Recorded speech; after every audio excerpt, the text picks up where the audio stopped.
आज आम यह भिडियो षष्ठ श्रेणी साहित्य सुधा बहिर प्रथम अध्याय जन्मभूमि पद्यर अभ्यास कार्य बा क्वेश्चन आंसर गुड़िक आलोचना करवा। आस आम कविता उपरे संक्षिप्त आलोचना करवा। मोर बुझीबारे क नंबरटी कही निम्नलिखित प्रश्न गुड़िकर सठिक उत्तर पाखरे तारा चिन्ह बा स्टार चिन्ह दियो। एक नंबरटी कही मुंड शब्द पाई कवितार केउं शब्द व्यवहार करा जायछि? आंसर हेबो मस्तिष्क। दुई नंबरटी कही जन्मभूमि कवितार मुख्यतः भारत मातार जसगान करा जायछि। ख नंबरटी कही उक्त उत्तर गुड़िक काहींकी बाछिल ताहार कारण तुम सांगमानक सह आलोचना कर। आंसर कवितार द्वितीय अनुच्छेदरे एक धाड़ी अछि मस्तकरे हिमालय पर्वत बर। एठारे भारत मातार शरीर को एक मनीष रूपरे कल्पना करा जायछि एवं तार मस्त उपरे हिमालय पर्वत थिबा कथा कहा जायछि। ओडिया भाषा रे मुंड को संस्कृत बा तत्सम शब्द रे मस्तक बोली कहा जाय, तेणु मस्तक ही सठिक उत्तर। द्वितीय प्रश्नर कारण कवितार जदिओ हिमालय महासागर एवं वीर रमणीय मानक विषय रे लिखा जायछि किंतु एसबु हेउछि भारत मातार एक गौरवमय अंश। संपूर्ण कविताटी को पढ़िले जना पड़े जे कवि एठारे आम देशर प्राकृतिक सौंदर्य महापुरुष और नारी मानकर महानता वर्णना करने सहित सामग्रिक भावे भारत मातार जसगान बा गौरवगान करिसंती, तेणु यह ही मुख्य उद्देश्य। तापर देछि मिलिमिशि जोड़िबा। कवितार केतेक शब्द और तार भावार्थ निम्न लिखा जायछि। दलरे आलोचना करी प्रत्येक शब्द सह खाप खुआउथुवा भावार्थ को गार टाणी जोड़। तुमे अभिधान इंटरनेट बा निजर शिक्षकों सहायता नहीं पारिबो। एक नंबरटी हेबो हिमालय भारतर उत्तर सीमार व्यापी रही पर्वतमाला। दुई नंबरटी देइछि ब्रह्मपुत्र हेबो मुख्यतः अरुणाचल प्रदेश और आसाम देई बही जाइथिबा नदी जहाँकि शेषरे बंगोपसागर रे मिसिछि। तीन नंबर देइछि द्रोण हेबो कौरव और पांडवों गुरु। चार नंबर देइछि सीता हेबो जनक राजांकर दुहिता बा झियो प्रभु श्रीरामकर धर्मपत्नी। तापर देइछि अर्जुन हेबो तृतीय पांडव। तापर देइछि चैतन्य हेबो गौड़ीय वैष्णव मतवाद रो प्रचारक बा प्रसारक। तापर देइछि पद्मिनी हेबो मेवार रो रानी और वीर रमणी।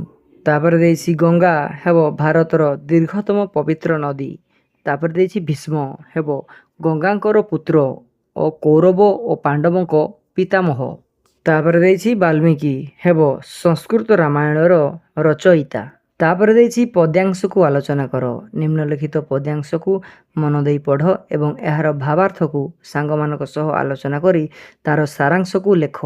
आंसर तुहिमा डड हईण दुखी।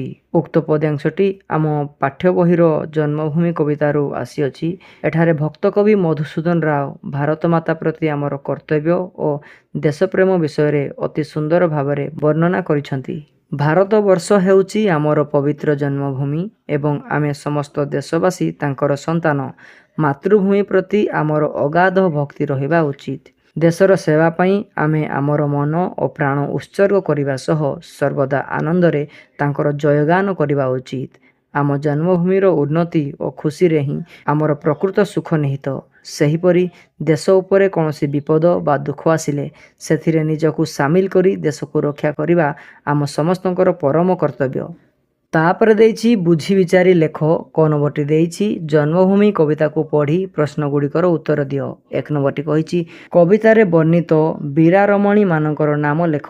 आंसर कवितारे वर्णित वीरा रमणी बा वीरनारी मानकर नाम हेउछि पद्मिनी, सावित्री, सीता एवं दुर्गावती। दुई नंबरटी कहिछि भारतर कटीरे केउं पर्वतमाला शोभा पाउछि? आंसर भारतर कटीरे बा कमर बा मझी भागरे विंध्य पर्वतमाला शोभा पाउछि। तापर तीन नंबरटी कहिछि कालिदास किए? तांको रचित गोटे काव्यर नाम लेख। आंसर कालिदास हेउचंती संस्कृत साहित्यर जड़े प्रसिद्ध महाकवि। तांको रचित एक प्रसिद्ध काव्यर नाम हेउछि रघुवंशम बा आमे लिखिपारिबा आ गोटे मेघदूतम। चार नंबरटे कहिछि आम जन्मभूमिर दुई पार्श्वरे थिबा जलधूर नाम लेख। आंसर कविता अनुजाई आम जन्मभूमिर दुई पार्श्वरे थिबा जलधू बा समुद्र बा नदी हेउछि ब्रह्मपुत्र और सिंधु नदी, किंतु भौगोलिक भावे भारतर दुई पार्श्वरे पूर्वरे बंगोपसागर और पश्चिमरे आरब सागर रहिछि। तापरे 5 नंबरटी कहिछि भारतर शरीर रे केउ सबु नदी शोभा पाउछि? आंसर ଭାରତର ଶରୀରରେ ଗଙ୍ଗା, ବ୍ରହ୍ମପୁତ୍ର ଏବଂ ସିନ୍ଧୁ ଆଦି ପବିତ୍ର ନଦୀମାନେ ଶୋଭା ପାଉଛନ୍ତି। ତାପରେ ଖ ନମ୍ବରଟି ଦେଇଛି ଚୈତନ୍ୟାଦି ମହାତ୍ମା ଜନେ ପ୍ରଚାରିଲେ ବିଭୁ ନାମ ଆନନ୍ଦ ମନେ। 1 ନମ୍ବରଟି କହିଛି ଚୈତନ୍ୟ କିଏ?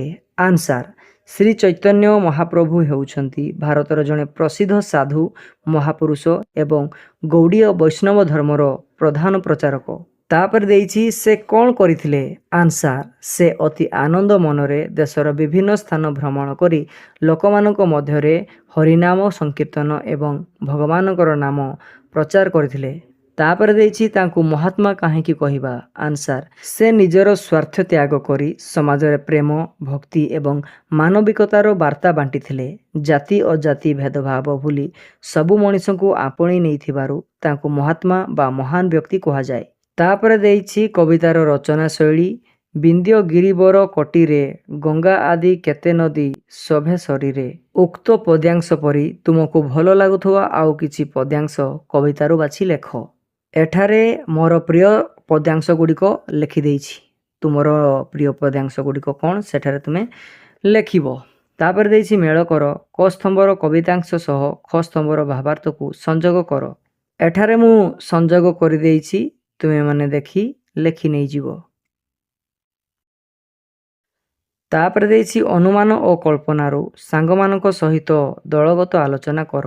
କ ନମ୍ବରଟି କହିଛି ମହାକବି ବେଦବ୍ୟାସ ବାଲ୍ମୀକି କାଳିଦାସ ଗାଇଲେ ପବିତ୍ର କଣ୍ଠେ ତୋହରି ଗୁଣ। ଫାଷ୍ଟ ବିଟ୍ଟି କହିଛି କେଉଁମାନଙ୍କୁ ମହାକବି ଆଖ୍ୟା ଦିଆଯାଇଛି? ଆନ୍ସାର କବିତାର ଏହି ଧାଡ଼ିରେ ବେଦବ୍ୟାସ, ବାଲ୍ମୀକି ଏବଂ କାଳିଦାସଙ୍କୁ ମହାକବି ଆଖ୍ୟା ଦିଆଯାଇଛି। ସେକେଣ୍ଡ ନମ୍ବର ବିଟ୍ଟି କହିଛି ସେମାନଙ୍କର ଲିଖିତ ଗ୍ରନ୍ଥର ନାମ ଉଲ୍ଲେଖ କର। ଆନ୍ସାର ମହାକବିମାନଙ୍କ ଦ୍ୱାରା ରଚିତ ଗ୍ରନ୍ଥଗୁଡ଼ିକର ନାମ ହେଲା ମହାକବି ବ୍ୟାସଦେବ ଲେଖିଛନ୍ତି ମହାଭାରତ ଏବଂ ଶ୍ରୀମଦ୍ ଭଗବତ ଗୀତା, ମହାକବି ବାଲ୍ମୀକି ଲେଖିଛନ୍ତି ରାମାୟଣ, ମହାକବି କାଳିଦାସ ଲେଖିଛନ୍ତି ରଘୁବଂଶମ୍ ଆଉ ଲେଖିଛନ୍ତି ଅଭିଜ୍ଞାନ ଶାକୁନ୍ତଳମ୍। ତାପରେ ଖ ନମ୍ବରଟି କହିଛି କେତେ କେତେ ପୁଣ୍ୟବତୀ କେତେ ପତିବ୍ରତା ସତୀ କେତେ ବୀରନାରୀ କେତେ ବୀର ଜନନୀ। ଏହି କବିତାଂଶରେ ବୀରନାରୀ ବୋଲି କାହାକୁ ଓ କାହିଁକି କୁହାଯାଇଛି? ଆନ୍ସାର ଏହି କବିତାଂଶରେ ଭାରତର ଗୌରବମୟ ଇତିହାସରେ ଥିବା ମହିୟସୀ ମହିଳା ଯେପରିକି ରାଣୀ ପଦ୍ମିନୀ ଏବଂ ଦୁର୍ଗାବତୀଙ୍କୁ ବୀରନାରୀ ବୋଲି କୁହାଯାଇଛି। ଏହି ନାରୀମାନେ କେବଳ ଘର କୋଣରେ ସୀମିତ ନ ରହି ଦେଶର ସମ୍ମାନ ଏବଂ ମାତୃଭୂମିର ରକ୍ଷା ପାଇଁ ଶତ୍ରୁମାନଙ୍କ ସହ ସାହସର ସହିତ ଯୁଦ୍ଧ କରିଥିଲେ। ସେମାନେ ନିଜର ବୀରତ୍ୱ, ତ୍ୟାଗ ଓ ଦେଶପ୍ରେମର ଅଦ୍ଭୁତ ଉଦାହରଣ ସୃଷ୍ଟି କରିଥିବାରୁ ସେମାନଙ୍କୁ ବୀରନାରୀ ବୋଲି କୁହାଯାଇଛି। ତାପରେ ଦେଇଛି ଶବ୍ଦର ଭିନ୍ନ ଭିନ୍ନ ରୂପ ବା ପ୍ରତିଶବ୍ଦ ବୋଲି ଆମେ କହିପାରିବା। ଯେପରି ଚରଣ, ପଦ, ପାଦ, ପୟର। ସେହିପରି ହେବ ନଦୀ, ତଟିନୀ, ତରଙ୍ଗିଣୀ, ସ୍ରୋତସ୍ୱତୀ। ଭୂମି ହେବ ମାଟି, ଧରିତ୍ରୀ, ପୃଥିବୀ। ଜନନୀ ହେବ ମା, ମାତା, ପ୍ରସୂତି। ଦୁହିତା ହେବ କନ୍ୟା, ଝିଅ, ତନୟା। ତାପରେ ଖ ନମ୍ବରଟି କହିଛି କବିତାରେ ବ୍ୟବହୃତ ଗିରିବର ଶବ୍ଦରେ ବର ଅର୍ଥ ଶ୍ରେଷ୍ଠ। ଏହି ଅର୍ଥକୁ ଦୃଷ୍ଟିରେ ରଖ ଓ ଶବ୍ଦ ଶେଷରେ ବର ଲଗାଇ ନୂତନ ଶବ୍ଦ ଗଠନ କର। ଆମେ ଲେଖିବା ନୃପ ବର ମାନେ ଶ୍ରେଷ୍ଠ ରାଜା, କବି ବର ଶ୍ରେଷ୍ଠ କବି, ମୁନି ବର ଶ୍ରେଷ୍ଠ ମୁନି, ପର୍ବତ ବର ଶ୍ରେଷ୍ଠ ପର୍ବତ, ଗଜ ବର ଶ୍ରେଷ୍ଠ ହାତୀ, ସାଧୁ ବର ଶ୍ରେଷ୍ଠ ସାଧୁ। ତାପରେ ଦେଇଛି କିଛି ଭିନ୍ନ କିଛି ସମାନ ମାନେ ମାତ୍ରା ବଦଳିଲେ ଅର୍ଥ ବଦଳୁଥିବା ଶବ୍ଦ। ନିମ୍ନଲିଖିତ ପଦକୁ ଧ୍ୟାନର ସହ ପଢ଼। ଗାଇଲେ ପବିତ୍ର କଣ୍ଠେ ତୋହରି ଗୁଣ ଯେତେ ଜହିଁଥିଲେ ମିଳି ମାନବ ଗଣ। ଗଣ ଓ ଗୁଣ ଶବ୍ଦ ଦ୍ୱୟରେ କେବଳ ଗୋଟିଏ ମାତ୍ରାର ଭିନ୍ନତା ଅଛି, ଫଳରେ ତାହାର ଅର୍ଥ ସମ୍ପୂର୍ଣ୍ଣ ରୂପ ବଦଳି ଯାଉଛି। ତୁମେମାନେ ସାଙ୍ଗମାନଙ୍କ ସହ ଦଳଗତ ଆଲୋଚନା କରି ଏପରି ଶବ୍ଦଗୁଡ଼ିକୁ ଖାତାରେ ଲେଖ। ଯେପରି ବଣ, ବଣି, ବସ, ବେଶ। ସେମିତି ଆମେ ଲେଖିପାରିବା ମଳ, ମାଳ। ମଳ ମାନେ ଅଳିଆ, ମାଳ ମାନେ ହେଉଛି ମାଳି ବା ହାର ଯେଉଁଟା ଆମେ ପିନ୍ଧୁ। ତାପରେ ଲେଖିବା ଦରେ ହର୍ଷିକାର ଦିନ, ଦରେ ଦୀର୍ଘିକାର ଦିନ। ଦରେ ହର୍ଷିକାର ଦିନ ମାନେ ଦିବସ, ଦରେ ଦୀର୍ଘିକାର ଦିନ ମାନେ ଗରିବ। ତାପରେ ଲେଖିବା ଘର, ଘରେ ଓକାର ଘୋର। ଘର ମାନେ ହେଉଛି ଗୃହ ଆଉ ଘୋର ମାନେ ହେଉଛି ଭୟଙ୍କର। ତାପରେ ଲେଖିବା କୂଳ, କାଳ। କୂଳ ମାନେ ହେଉଛି ନଦୀ କୂଳ ବା ବଂଶ ଆମେ ଲେଖିପାରିବା। ତାପରେ କାଳ ମାନେ ହେଉଛି ସମୟ। ତାପରେ ଲେଖିବା ଫଳ, ଫୁଲ। ଫଳ ମାନେ ଗଛର ଫଳ, ଫୁଲ ମାନେ ହେଉଛି ପୁଷ୍ପ। ତାପରେ ଲେଖିବା ଧନ ଧାନ, ଧନ ମାନେ ସମ୍ପତ୍ତି, ଧାନ ମାନେ ଶସ୍ୟ। ତାପରେ ଲେଖିବା ସର ସାର, ସର ମାନେ କ୍ଷୀର ସର, ଆଉ ପୋଖରୀକୁ ବି ସର ବୋଲି କୁହନ୍ତି। ଆଉ ସାର ମାନେ ହେଉଛି ଉତ୍କୃଷ୍ଟ ଖତ ସାର, ଯେଉଁଟାକି ଆମେ ବିଲରେ ଛିଞ୍ଚନ କରୁ। ତାପରେ ଲେଖିବା ଖର ଖାର, ଖର ମାନେ ତୀକ୍ଷ୍ଣ, ଖାର ମାନେ ହେଉଛି ଅଲୁଣିଆ ଅଂଶ। ଯଦି ଏହି ଭିଡ଼ିଓଟି ଭଲ ଲାଗିଛି ତେବେ ଏହି ଚ୍ୟାନେଲକୁ ସବସ୍କ୍ରାଇବ୍ କରିବା ପାଇଁ ଜମାରୁ ବି ଭୁଲିବେ ନାହିଁ। Thank you for watching.